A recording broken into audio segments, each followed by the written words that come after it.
From grain to glass, this show is dedicated to helping you make the best beer possible. So strap in and hold on to your mash tuns. We're Homebrew Bound. Welcome to Homebrew Bound. I'm Casey. And I'm Brian. This is the best beer show on the internet. Oh, yeah. All right. Well, this is take 2 of Yeast Biology Part 2. Oops. Yeah, so we'll get into that in a second. Before we do, I want to do some ad reads.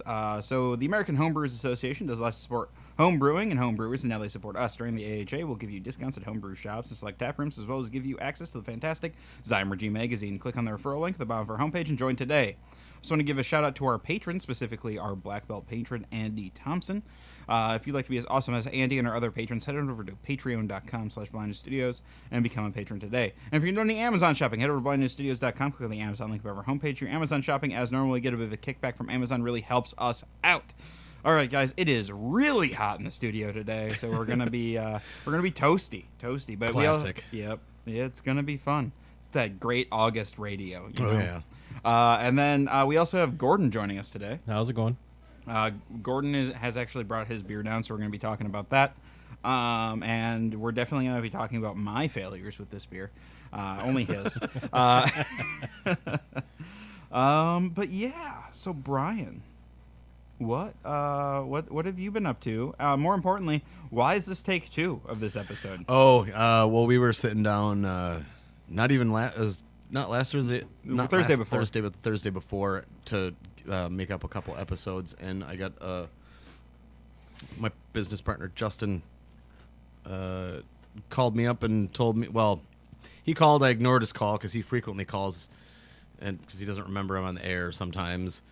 And then I hung up. I just declined the call, and then there was another call from him, and then there was a call from his wife, and so I was like, all right, well, if they're both calling me, then I better figure out what the hell is going on. So. Come to find out, the alarm. So we've got a glycol chiller that keeps all the tanks in the brewery cold. The alarm. There was an alarm, like a probe that is in the glycol feed, and it monitors the temperature of the glycol. And if it goes past a certain point, like a security company calls you, it's basically like having an alarm on your house. So if it goes off, they call you. And a hit was going off, and so Casey and I rushed from 15 minutes from River Falls to Hudson, Wisconsin, to check on the chiller, and it was literally one of those turn it off and turn it back on again stupid things, which is fine. But yeah, so then Casey and I went and had some beverages at the bar next door, so it ended up being a pretty fun night regardless. But yeah, that's what that's what happened last week. So I apologize for that, listeners. If you guys were watching the stream or whatever, it stopped rather abruptly. So It sure did. Anyway, that said, beer wise, basically we're writing a bunch of like sour recipes and dry hopped kettle sour recipes at the brewery to make some like smoothie kettle sours and with like fruit and vanilla and stuff like that. So there's 2 recipes written, and it'll be a new kettle sour series before we get the actual like barrel sour program going. So yeah, that's what Sweet. We're working on. Doing blood orange kettle sour smoothie for the first one, and then a very similar recipe version of just like a dry hopped kettle sour. I can't remember what the hop bill is. I'd have to look it up, but. Or green bill for that matter. But anyway, yeah, that's it. What about you, man? Yeah, so I literally got off a plane 2 hours ago. And then you came and picked me up. Yep, yeah, so I was at Gen Con for the last 4 days. It's the best 4 days in gaming. Mm-hmm. It's a big board game convention in Indianapolis, Indiana. And so I had a lot of Indianapolis beers. Specifically, a lot of Sun King. It's the biggest brewery in the city, it seems cool. like. And they do a special beer every year that's like a Gen Con exclusive beer that they sell at the convention. It's like the official beer of the con. This year's was Brewtron 9000. The official beer of Gen Con 2019 is an anime-inspired tart golden ale with hibiscus, citrus, and yuzu. It was actually really good, especially when you're standing out waiting for food trucks and it's like 90 degrees. What kind of beer was the base? I'm sorry, I missed it. It was Golden Ale, yeah, you they said? said a tart golden ale. Oh, okay. To me, it tasted a lot like a Goza. Like it had like a slight salinity to it. I've worked a lot with hibiscus. We did a hibiscus saison, and it turned the beer pink for one, and for two, it was super tannic and dry because of the hibiscus. Okay. Yeah, this one didn't turn it pink. It was like it. I mean, it had a reddish hue to it, but that was about it. They probably didn't throw as much in as we we did. Yeah, no, but it was super light and refreshing. Then between that, after that we drank a lot of Pachanga Mexican style lager from them. That was fantastic. We were crushing those. And then the bar at the hotel had their Scottish in cans. So we did a lot of that because we'd go back to the hotel at the end of the day. And there was this group from, I want to say they were from Tennessee. And they were playing D&D while we were playing board games. And like, they would just keep buying us shots. And we were like, okay. All right. Nice. So yeah, it was a lot of that. It was good.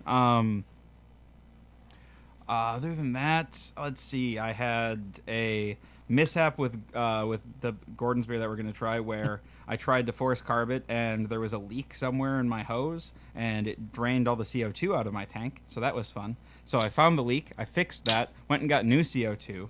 Then started the force carb process again. And forgot to turn it off before I went to Gen Con. So slightly overcarb now. Son of a bitch. Yeah. foamy. Sorry. Yeah, it's leveled out now. Okay. So, Gordon, what have you been up to beer related since the last time you've been on the show? It's been a while. How has your homebrew journey gone? It's gone. Okay. So far, so good. You had the patience of a saint for putting up with me on that brew day. I feel like it's more than just the brew day that I put up with you. When I was trying to be so careful not fuck up anything, you just grab the spoon like, God damn it, let's get this day moving. It's beer, man. It's real hard to mess up. Or putting cold water into the boil kettle rather than hot Okay, water. that one pissed me off. He put ice cold water into the kettle. Then I'm like, okay, so we need to heat this up to 170 some degrees for our strike water, right? Right. So he put cold water in. Oh. I'm like, Gordon, How are you not watching him do that? because Where were you? I figured he could put water in a pot. Like I was getting other stuff ready because I have to haul everything upstairs, and do all that is true. So I was like, okay, yeah, he can handle this part. Nobody can screw this part up. Challenge accepted. Like, oh man, you could try to give me some line about how cold water boils faster. No, that's just what I've always been used to. Is you always use cold water before starting a boil. I don't know. No, your hot water faucet tap is at like 120 usually. Yeah. It gives you a little bit of a jump start. Yeah, it sure does. Like, I don't understand where this myth of cold water boiling faster comes It's not from. faster. It's just, I don't know. That's the way my mom raised me. Probably some. Your mom's wrong. Yeah. When we were growing up, there was a lady across the street who used to tell her kids all these crazy lies, like if they picked their scabs, that they would get cancer, or that Halloween was the devil's birthday, and so they wouldn't give out candy. So I'm just saying, there's moms out there that I don't know. Maybe your mom just told you that because she, I don't know, didn't want you to boil water. I don't know. I don't know. Force a habit. Autopilot. I suggest you ask her. Yeah, ask her and report back, please. What hers- All right. So Gordon, tell us about this beer. Was shooting for Imperial Stout. You have the numbers, yeah, from the brew day. Where's my backpack? Classic Gordon. Actually, I think Moving it's on. my phone. Well, I mean, I need the recipe. I need. I thought you saved all that. This is your beer. All right. Well, isn't it? I do have it. I have two. Wasn't the point behind this beer to make like a Gordon strength beer? Yes. I believe we did make this Gordon Strong. Right. Not try to. We're not trying to. Pun intended. Yeah. I have the pounds here. I don't have percentages, so That's forgive fine. me. Okay. I have 13 pounds of Maris Otter, 5 pounds of, I want to say English rye is what I used. Quarter pound of DRC, 2 pounds of Crystal 60, and a quarter pound of Carafa. Okay. And then That's got my thumbprint on it in there with Yes, the it is. DRC. Yep. I'm not mad about it. Yeah, hops just did 2 ounces of Warrior at 60 minutes. Yeast did, we did a 2-liter starter, was it? Yep. Of WLP 001. I think that's a California ale. California ale. Yep. OG was 1131. Final gravity, final gravity was 1031. 40 IBU, and I think it went lower than the 1031. It is 1030, right on the nuts. Was it? Okay. Yeah. And came out, I can't remember IBU or SRM, but it came out at 12.1%. And then it had finished at 10:31 1030. or 10:30. This is going to be an interesting one to taste. Yeah, she's beefy. She's Yeah, it's sitting in front of me. I'll pull it off beer cam in a minute, but all right. actually, right now. Yeah, can yeah, I? go for it. Okay. Yeah. So originally it was shooting for a Russian Imperial Stout, and I was kind of talking to my buddy Dave about it. I said, it's kind of like a road trip across Europe. I flew into Dublin, got drunk, made it to ferry over to London, got drunk again, then missed my train into Russia. So it came more like English old ale than anything. Yeah, bad. well, and then the color on it, and looking through patented beer can, we've It's definitely a beautiful ruby. got some a ruby situation going on here, so it's interesting. Yeah, fits old ale, like That's color wise. good color for an old ale, right there. Aroma, like big raisin, plum. Yep. That roast is coming out a lot more now with the carb on it. And as usual, if you guys were looking at the beer cam, I'll put it back for a sec. There you go. And a nice khaki head here. And then there is decent retention. I'm not really getting much lacing. That might have to do with the glass. But it was a pretty big rocky head, that at first and now has kind of died down to, but is retaining. So get some rye in this beer as well. And there no rice hulls. I don't think we rice all. Yeah, we did throw rice. Oh, did we? Okay. Yeah. Oh, you did? Yeah, I was gonna say. I think we probably had. I bet you if we go back to that episode, Yeah, as soon as I couldn't heard remember. the word rye, I probably Yeah, you told said you had some lying around, and we just dumped Oh it yeah, in. yeah. I think I put like a half pound in or whatever. rye's sticky. Yeah, I think the rye came out to be like 22-23% of the total. Oh, yeah, ale. then- Oh yeah, yeah. Rice Then we hull, definitely that did shit, rice hulls. Yeah. Yeah. Wow. Yeah. Nose. Yeah. Just Wow. dark fruit. There's a little bit of graham. Oh yeah. Yeah. And that classic dark fruit. Kind of almost maybe rum. Am I like I'd say Like raisin, more molasses. graham, molasses, almost rum? Yeah, I mean like a complex rummy. Man, I really like that graham. It's just like you get raisin, and graham. Like that's good.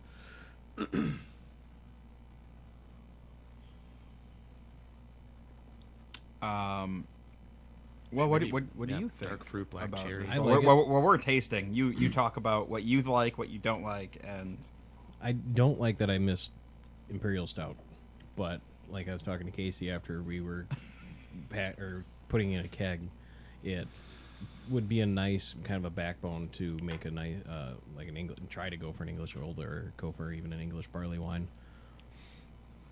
Wow, this is it's a little bit bitter, but holy shit, there's a lot going on here. there's a lot going on in this. This beer. is really nice, complex. Just a smidge of booze. Yeah, little on the obviously, boozy side. Well, I mean, but it's 12%. So, man, I don't know. I think, then I'd say a little bit more body, maybe. carbonation is fucked on it because of the Yeah. over foaming situation. It all jumped out of the solution. So Yep. I'd like this to be a little bit more carbonated. But man, I really I think we really did a pretty fine job on this beer as a whole. You guys with the brewing and us with the recipe creation. And yeah, Yeah, there's a lot a lot of caramels, a lot of coffee, and coffee. then toffee and caramel layers. When the toffee when caramel goes kind of like yeah, there's just good layering. I don't know Yeah, how else to put it. I get a little bit of booze right out the gate, and then the roast kicks in, and then I get that raisin dark fruit. Yeah. Graham, I almost get like a and then maple caramel. There's a flavor. little bit of that too, but I wonder on the as far as the bitterness goes on this one, what was the IBU? What was the IBUs? That I can't remember. Oh, I was like how originally many- shooting for 40 IBU. I think it came out less than that. I think it was like Really? 30 something. I feel like it's I was trying to think of why this is. so I mean, it's bitter. fresh, so there's that. Yeah. But like, Well, it's not like I don't know. It's not like an overwhelming bitterness though. It's It had roast before we put it on carb. yeah. I don't know. I feel like it's more of a Well, of a you know hop- what? Now that I'm having a few more sips here, that bitterness is dying. I'm kind of beating my tongue down a little bit. Then. Okay. But yeah, I mean, it's like a nice warm hug in your mouth. It's just what we need on a 90-degree day. Yeah, exactly. No, this is a good fireside sipper, man. I don't know.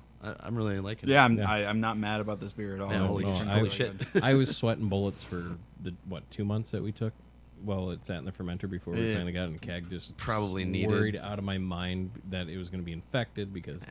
Oh well, Casey sent me pictures of it where the yeast just decided to blow out the tube. Oh and God, yeah. Oh, this thing God, fermented I like a remember that. motherfucker. Oh my God. I knew And you even did a blow off? We did a blow off and Yeah. it filled the fucking bucket, Yeah. and then the bucket tipped over, and then Oh, it works. like it filled the bucket again. It smelled like beer down here. Yeah, it did. Jesus. I mean, not that Christ. it doesn't normally. It was just like super fucking It was strong that yeah. day. It was. I hated this beer so much.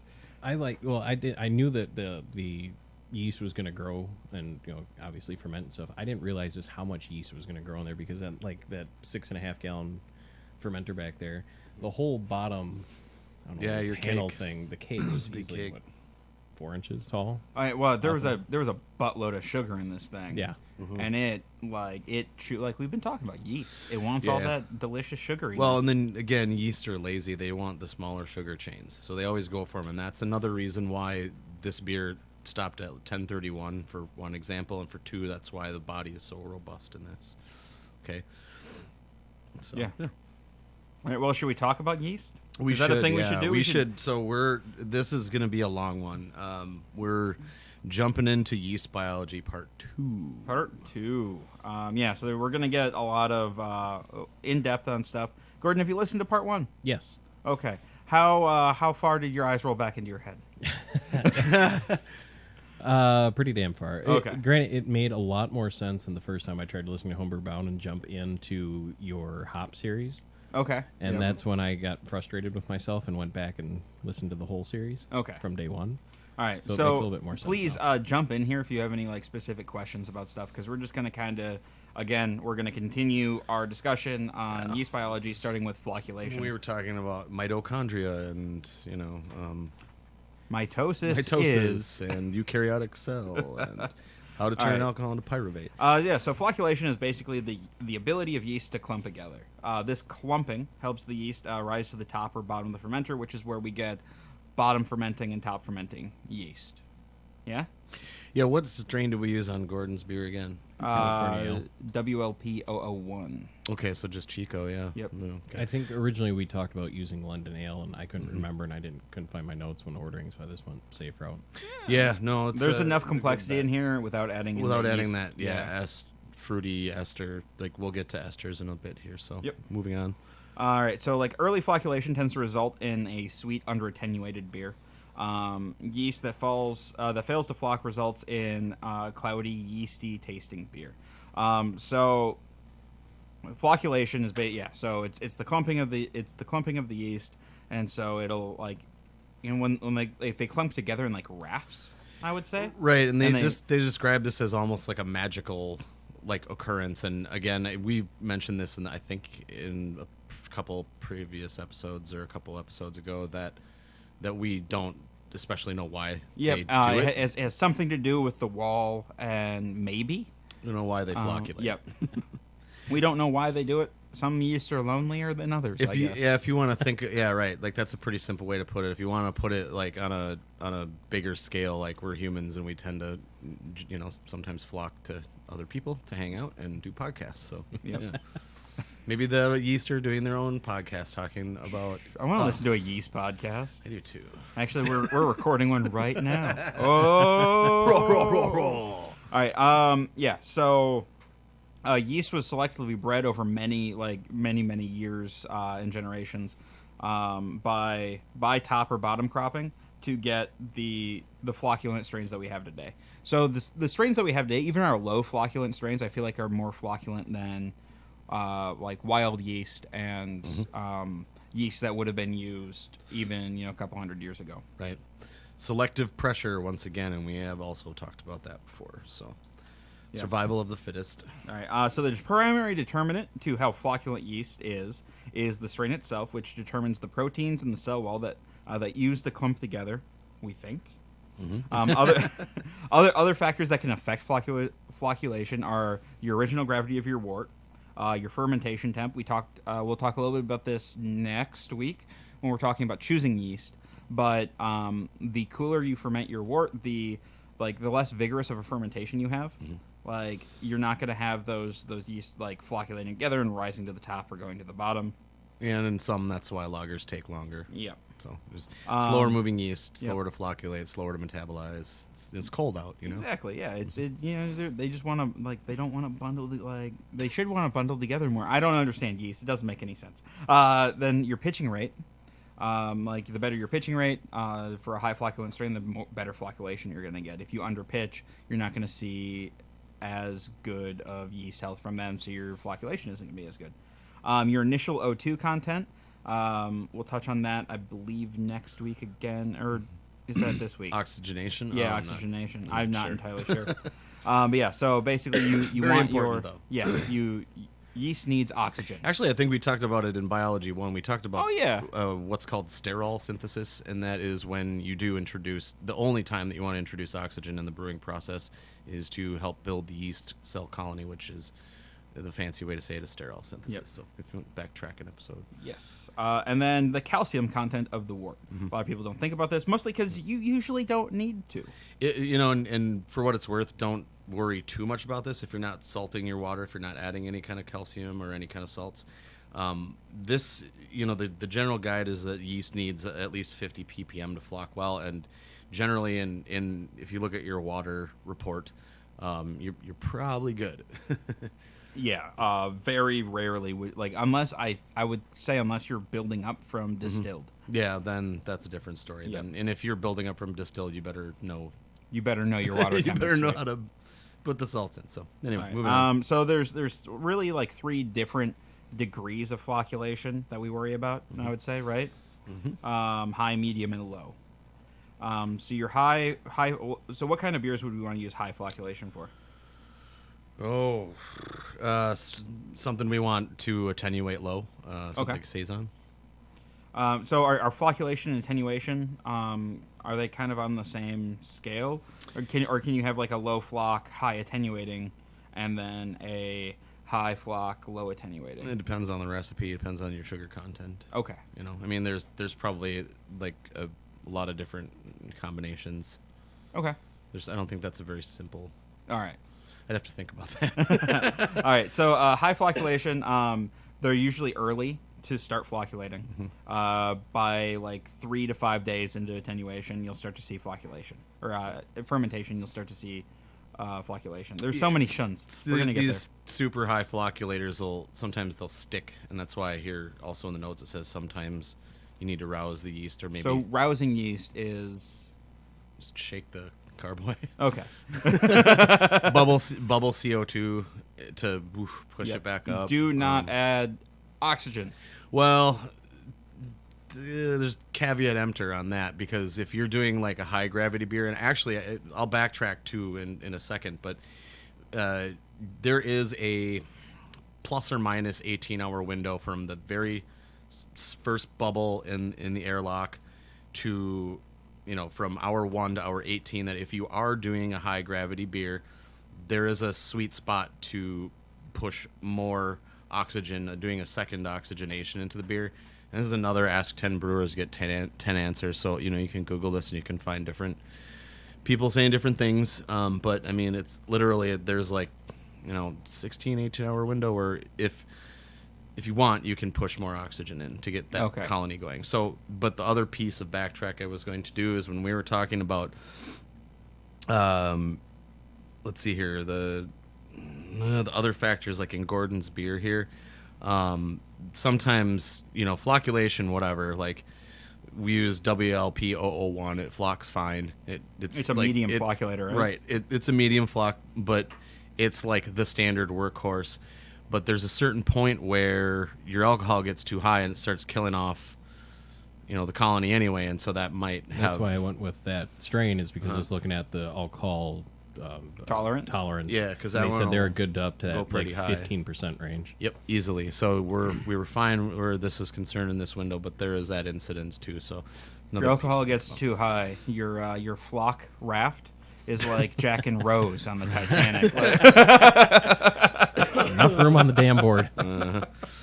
In any case, yeah. So we're talking about flocculation degree. We were talking about high. So high flocculators also have higher levels of diacetyl and tend to potentially be lower attenuators, just because of how quickly they're like, let's group together and then go. Well, and then the analogy I had made was like sometimes yeast, like pretend they have two hands and they're holding two beers in each, or a beer in each hand, and I sometimes- believe next week you will see a delightful illustration of that. You say, the yeast cell is standing there and it's holding two beers. It wants to set one beer down. It eats some pretzels, and then it, poops out the pretzels and it picks up another beer. I don't know. That was bad. I did it better last time, but it was better. sometimes they like to push things out of the cell so that they can do something else in the cell, and then they pull that thing back into the cell. And in this case, diacetyl. They'll secrete diacetyl, that butter flavor. And then if you don't, let them have enough time, or if it's not, Or if it's it's flocking just- too quickly, yeah. it won't pick the diacetyl back up, and you're going to have a butter bomb of beer in your Yeah. hand. So All right. Then medium flocculation. This is your standard. Like if you're drinking a beer in America, odds are it's a medium flocculating strain that was used. I would say. Like they start to flock by day 6, 15, somewhere in there. So a week to 2 weeks in, you're going to start to see flocculation. Clean, balanced flavor production. They're not going to leave too much diacetyl. They're not going to do a bunch of precursors to shit, I was doing that thing where I was prepping the next thing I was going to say Esters. and not listening to you. yes. They're not going to have they're not going to have a bunch of phenolic and ester Okay. precursors. Yep. Right. That's what I was looking for. Yeah, clean. That's why when we say like a clean ale, like that's Yep. your medium. And then your low. We're looking at like they fail to begin flocking by day 15. These are your like Hefeweizen yeast, your Belgian yeast. A lot of your wild yeast, like any of your sour yeast, are going to be low flocculating. These are beers where it's okay for them to be hazy. Yes. On purpose. Yeah, not IPAs. I'm just going to keep hammering that home until we get clear beer again. Well, I did, to interject, I did have a yeah. hazy IPA the other day, but it wasn't I'm sorry. like Northeast hazy. They threw oats and wheat into it together. Yeah, that's how you That is how you do it? Yeah. I thought it That- was like yeast and hop matter floating around that they... Well, okay. kind of. I It mean, just you, tasted you, different than... you can do a hop standard. addition during the middle of fermentation that'll create a yeah, perm- if you a look at, permanent I haze. believe we did an episode on biotransformation, Yeah, we did. which will kind of cover that. So yeah, biotransformation. Yeah, you add hops at high Krausen and weird things happen, and it's a whole thing. All right, Brian, will you take us through enzymes? I will take us through enzymes. Good, because people are tired of hearing me talk. Jesus.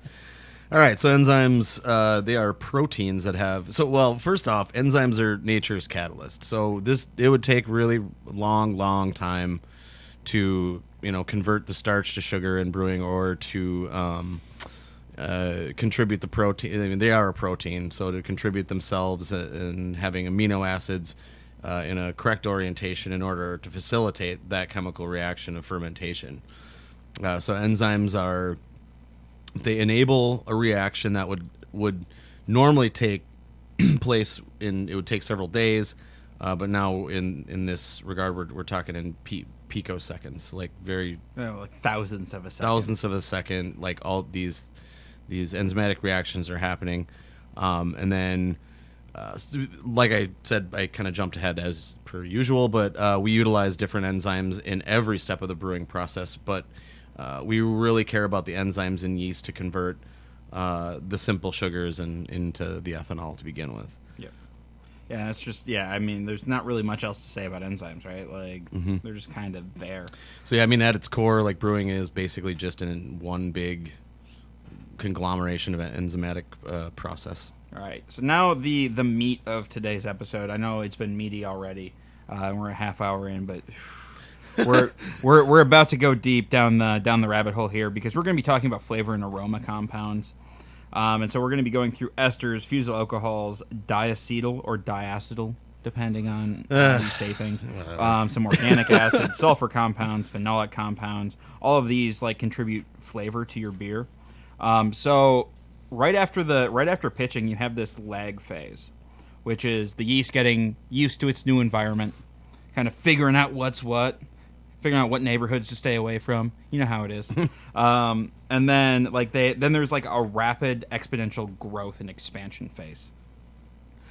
During both of these, yeast is building amino acids, proteins, all of that good stuff. And the pathways used in their production can leak out of the cell and affect the flavor of the beer. And that's kind of what we're talking about when we're talking about flavor and aroma compounds is yeast leakage.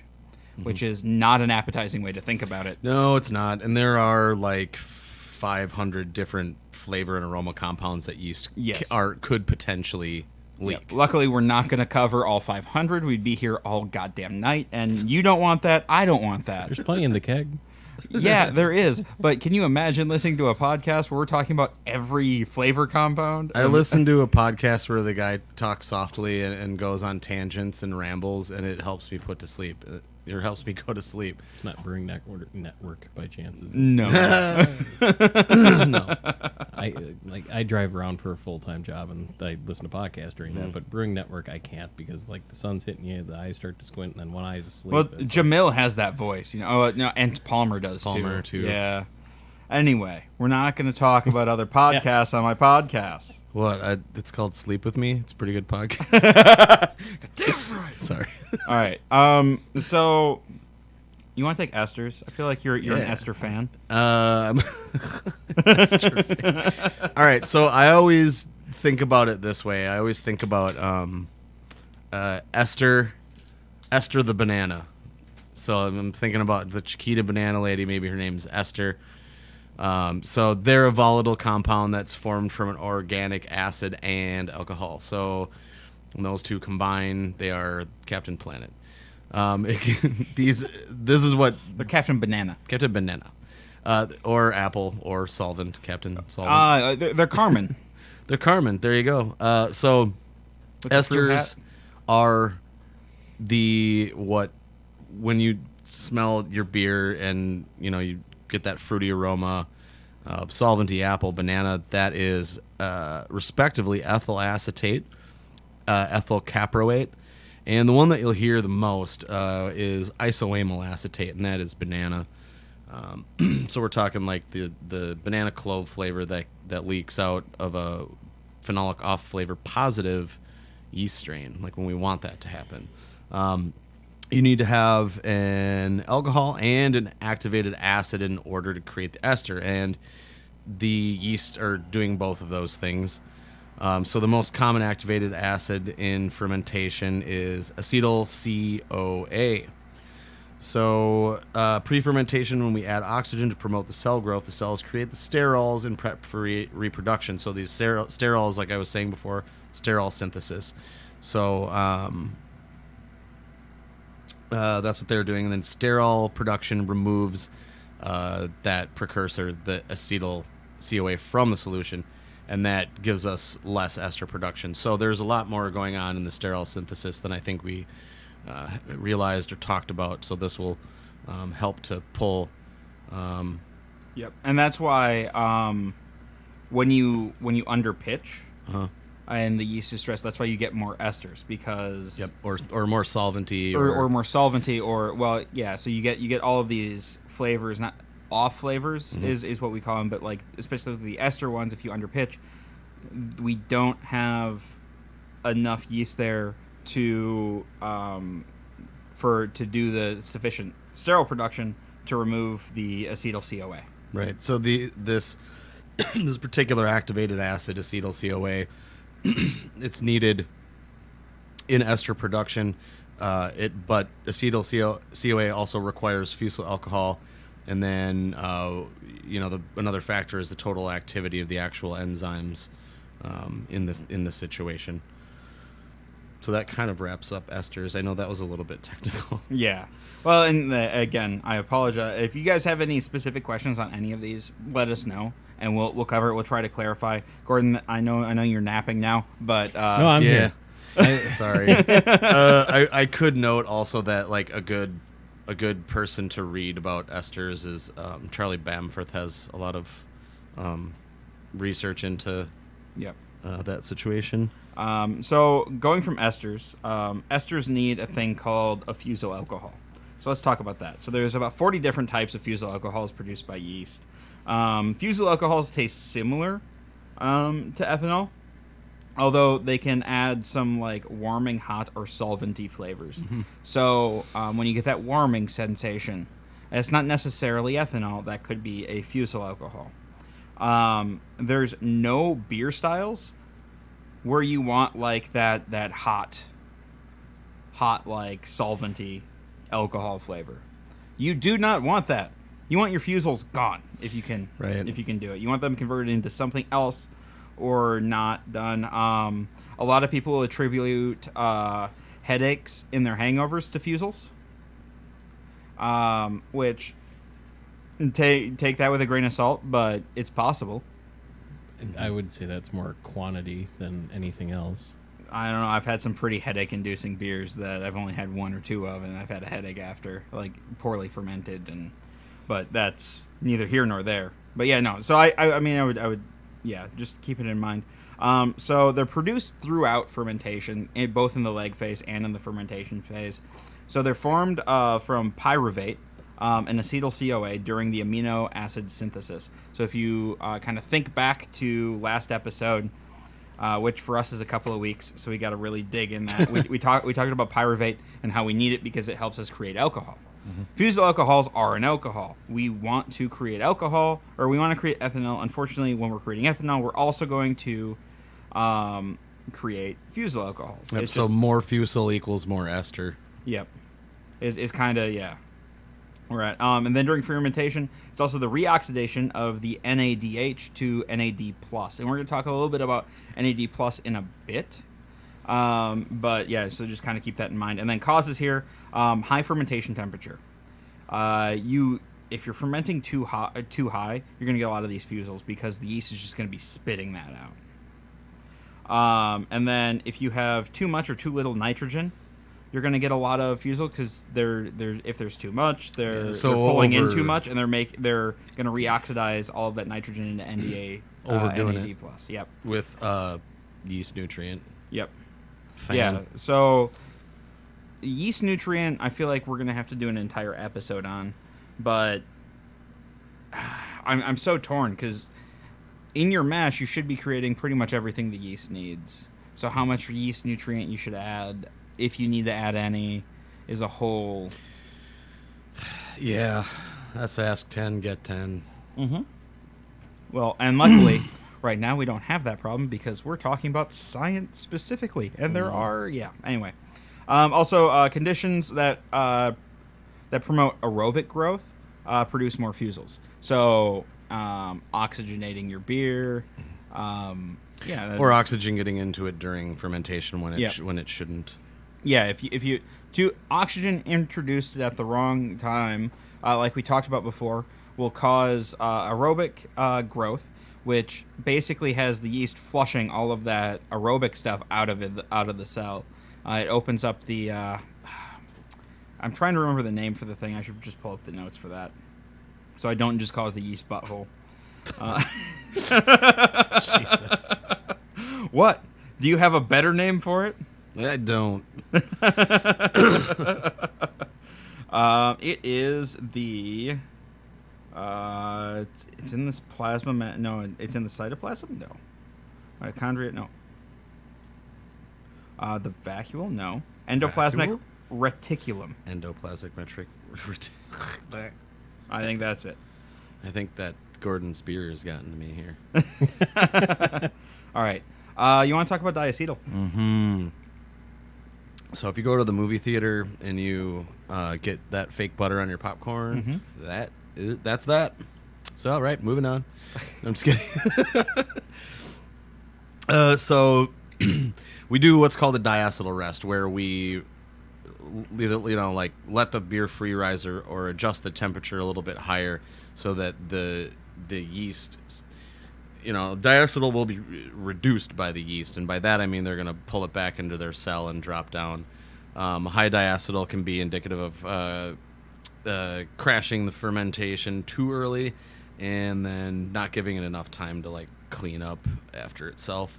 And same thing with sulfur to an extent, but that's a tangent. I was surprised at how low the flavor threshold of diacetyl is. Yeah, It's 0.1 ppm. it's extremely low, but they're just like everything else. There are people that aren't able to perceive it as well as others. And if you remember, we were doing this was it 2 years ago almost That we did the flavor thing on For the DOO. love of Pete. Yeah, Yeah, we got to do that again. Man. That was last spring. Yeah, it's The about 2 spring of- years ago now. Yeah. Yeah, so in any case, we were doing 3 times as much in the dosage, and there were people that still weren't. Yeah. And I couldn't taste it. Right. And I was listening to another show, and one of the guys kind of in the same boat as me. He doesn't taste the butter thing, but somebody described it that he's working with as dirty gym socks. And Well, that's then when it's like boom. exactly. So That's Dirty one- gym socks is not diacetyl. That is a different compound. that is actually, but like if you can put like the right words Thought in, they were talking about in diacetyl. people's hands. No, Okay. Dirty gym socks is a different compound. Disregard. Yeah, so butterscotch, butter, Buttery, like a slipperiness. slickness, slippery. It's okay in low quantities in some styles, and like Casey said, threshold's pretty high or pretty high. All right, so I like we have the 3 steps that it takes to make diacetyl. We should talk about this. So the amino acid valine is produced during the lag and exponential phase. So that's the growth phase. An intermediate compound in that production is acetolactate. Not all acetolactate is converted into valine, and then some leaks out into the beer. So we want the valine good. Acetolactate, bad. So when acetolactate leaks out into the beer, that's where it oxidizes into diacetyl. So it's another oxidation thing. So oxygen and a lot of these compounds, bad. Yeah, you got to give the beer a chance to clean it up. Yep. So, in any case, moving on. All right, organic acids. So they're produced to varying levels during fermentation. We're looking at like acetic, lactic, butyric, and caprylic. Those are the 4 that we care about. Most of the time, they're under the flavor threshold. A lot of the times that they're not, we're looking at wild yeast. Mm-hmm. They will produce these in spades. These are the barnyard sour aromas and flavors. Also, vinegar and vomit. Like, it's bad. But they are also necessary for ester formation. So, like, these are the acid parts. So these acids will combine with the fusels and create esters. So we need them in some context, but we don't want too much. Does that make sense? Yes. Okay. You want to talk? So sulfur has always been an interesting one to me. You Yeah, wanna kinda so- talk about that a little bit. This a lot more common in lager brewing. Just because it can't get scrubbed away, right? Well, that's a part of it, but it's the less vigorousness of the fermentation means more sulfur in the solution. Okay. But yeah, I mean, when literally half of what the yeast metabolizes is alcohol, and the other half is CO2, and so that CO2, the sulfur, because it's volatile enough, meaning that it gets all wild and crazy and it'll get shoved around and like the CO2 will just push it right out of the airlock or right out of the blow off tube or however you ferment your beer. So as far as sulfur compounds go, there's 4 that are normally found. And we're talking about DMS, which it used to be if you didn't do a 90-minute boil on your Pilsner malt, you would have that DMS precursor. But the malt is so highly modified these days, you don't really need to worry about it. And that's been proven. So what is DMS? Dimethyl sulfide is canned corn or cooked cabbage. So Marshall Schott does some good research on that too. So you got another compound usually found is that sulfur dioxide. So we're talking like burnt match, what you would normally associate with like that farty sulfur smell. It's easily reduced to hydrogen sulfide. And then that would be the number 3 would be hydrogen sulfide would be like the actual rotten eggs. And then number 4 would be mercaptans, which is the same stuff that they add to natural gas so that you can smell it. All right. And then so you were talking a little bit about the precursor for DMS, which is DMSO. Yep, DMSO indeed. Dimethyl sulfoxide. Yep. So it's not affected by the boil like DMS and S-methyl methionine or SMM. So that's a DMS precursor. Yeast can turn DMSO into DMS, and that it'll increase the canned corn or like cabbage-like flavor, cooked cabbage. All right. So the flip coin to esters, I feel like, are phenols. Right. Like so esters are your what I would say. So if we're looking at Hefeweizen, I think is the best way to do this. Your banana flavor is an ester, and your clove is a phenol. So like if you're increasing one, and if you want to increase one and decrease the other, like these are the things that you kind of want to look at. Yeah, but like smoke is also technically a phenol. And like plastic, Band-Aid, spicy, like think Belgian flavors. Yeah, or Saison for that matter. So phenolic compounds or phenols are hydroxylated aromatic carbon rings. Sit on that for a second. Sit on it. Anyway, they're often described as medicinal tasting or like any of the other things. They're less volatile than fusel alcohols, so they will withstand aging. So once they're present and detectable in a beer, they are not going away. Fusel alcohols, you can kind of age out a little bit. They'll break down with time. Not so with phenols. So 4-vinyl Guaiacol. Glycol? Yeah. All right. 4-vinyl glycol, or 4-VG, as I'm going to say for the rest of the time, is the major phenolic compound that yeast produce. Malt and hops supply ferulic acid, and then the yeast will break down the ferulic acid using CO2 or decarboxylation. Yep. I think I said that right. And the enzyme Decarboxylation. Yeah, and the enzyme ferulic acid decarboxylase to break it down into 4-VG. So we were talking about that acid rest, ferulic acid Yep. rest. That's why it's necessary in these POF positive beers. The 2 things you need to remember from that takeaway is ferulic acid will influence the 4-VG, which will give you a better clove. And then that's what you want out of a Hefeweizen is banana and clove. Yep. And so looking at that, phenolic prone yeast has an intact POF or phenolic off-flavored gene. And that's where we get that POF plus. Positive. Yes, or positive. Most brewers' yeast has a natural mutation that prevents the POF gene from producing 4-VG. That was something I learned while doing the research on this. I thought that we wanted like some of these phenols. I didn't realize that we had a mutation to get rid of them. Yeah. Because of this, high phenols are a good indicator of wild yeast infections. So if you get a super phenolic beer and you didn't use a high phenol strain, it's a really easy indicator of an infection. And then we're looking at like fruits, smoke, woods, etc. can also add phenols to the beer. So you can add phenols in from like smoked grains or from fruits, or if you add wood, there's certain things in the wood that can be broken down. When we talk about Brettanomyces in a couple of weeks, we'll dig into that because Brett has the ability to break down some of the sugars in the wood, and that does a whole thing. So yeah, is there anything you would like to add? No, man, that was a lot of information. It was. Gordon, wake up. Do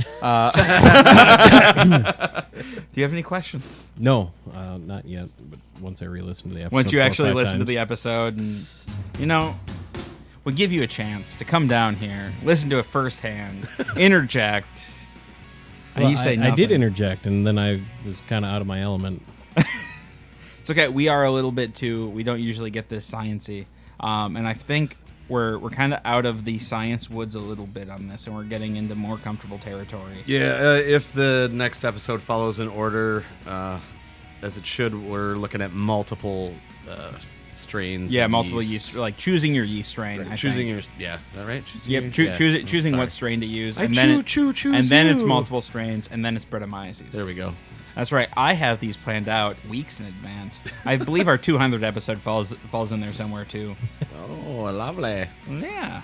All right, guys. Oh no, actually no, that's way after because I was totally wrong on our number. Oh yeah, you were off. We were off by You're way off. many. So Yeah, anyway. but I have a fun show planned for that, so that's gonna be a blast.